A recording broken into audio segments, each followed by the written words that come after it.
Teeme sellise ülesande nagu parkimine rööpselt. Esimene asi, sõidame eesoleva auto kõrvale või oleva auto kõrvale, nii et peeglid jäävad kohakuti.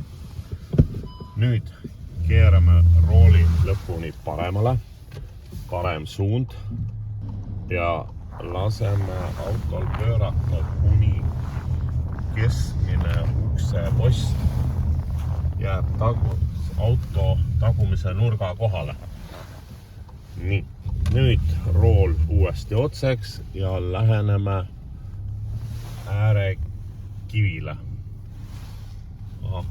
Kuna meil oli autode vahe natukene väike, siis ei saa niimoodi ära parkida.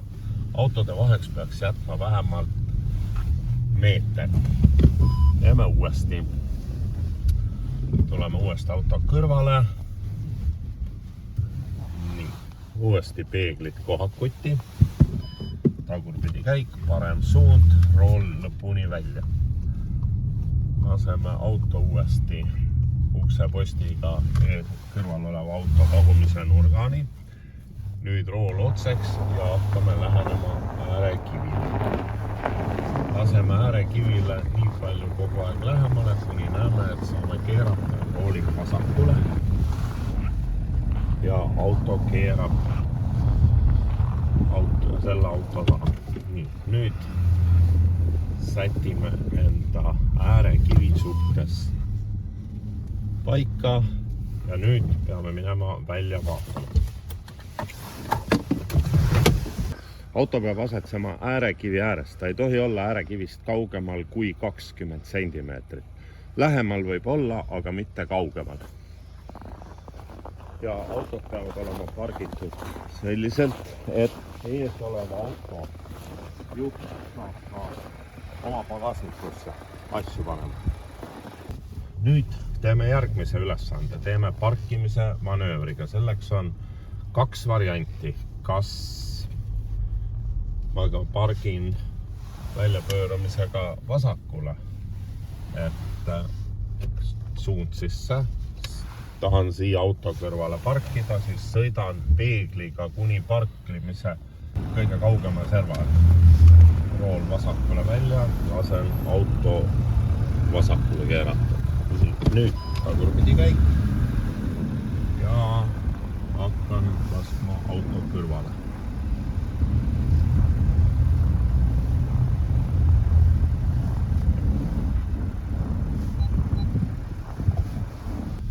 Parkimisel peab arvestama seda, et mõlemist autost, igalt poolt autodest saaks nii sisse kui välja, et ei jätaks seda parkimist vahet liiga väikseks.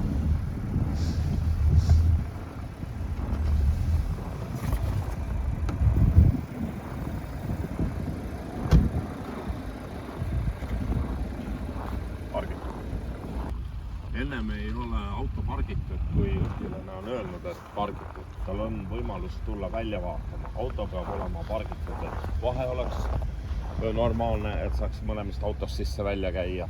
Ja auto ei tohi olla ei esiotsa ega tagumise otsaga äärekivi peal, nagu on see auto ja see auto, need on valesti pargitud. Ja kui kõik on korras, kuna praegult ei ole näha jooni, siis ta peab olema ka auto igatpidi kastis sees, ei tohi olla peeglid joonte peal, auto nina ei tohi olla joonte vahelt väljas ja kui on auto nüüd korrektselt pargitud, siis õpilane läheb autosse, ütleb õpetajale pargitud, siis õpetaja tuleb välja vaatama, kui on kõik korras, siis on hästi.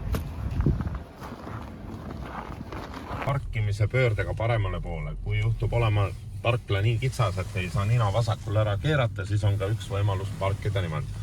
Pargime siia selle musta Audi kõrvale. Nüüd sõidame nii kaua, et tema poolt vasak nurk ja minu poolt parem nurk on kohakuti. Tagurpidi käik sisse, parem suund, hakkame liikuma ja keerame kohe rooli paremale.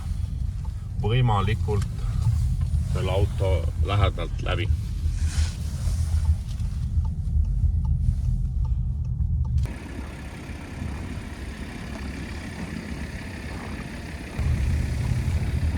peab ka jälgima, et vasakult poolt autole pihta ei lükka. Nüüd natukene edasi. Ja tagurpidi parkimiskohale.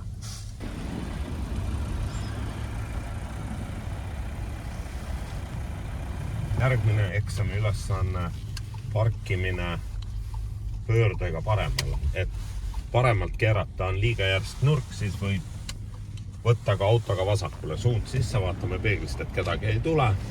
Nüüd parem suund sisse ja keerame kaarega siia autode vahele.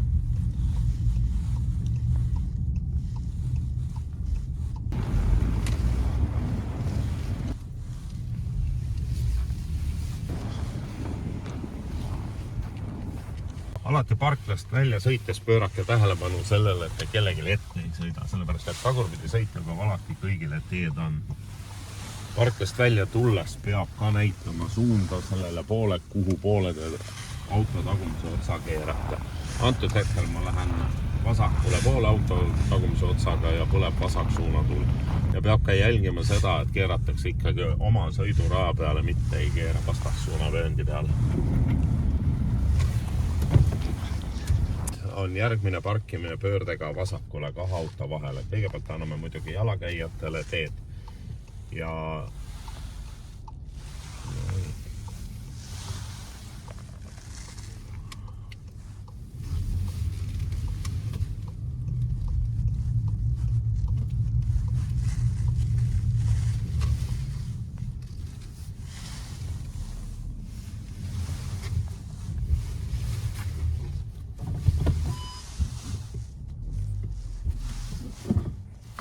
nii. Nüüd parklast välja sõites alati jälgige, et ei sõida kellegile otsa ja ärge hakake kunagi ennem rooli kumbagile poole keerama, kui te olete autode vahelt väljas. Mina hetkel lähen tagumise otsaga, keeran paremale, parem suund sisse ja nüüd, kui näete, et auto nina läheb teisest autost mööda, siis võite juba rooli välja keerata. Muidu on see oht, et võite tõmmata teisele autole esiotsaga pihta. Ja nii lihtne ta ongi.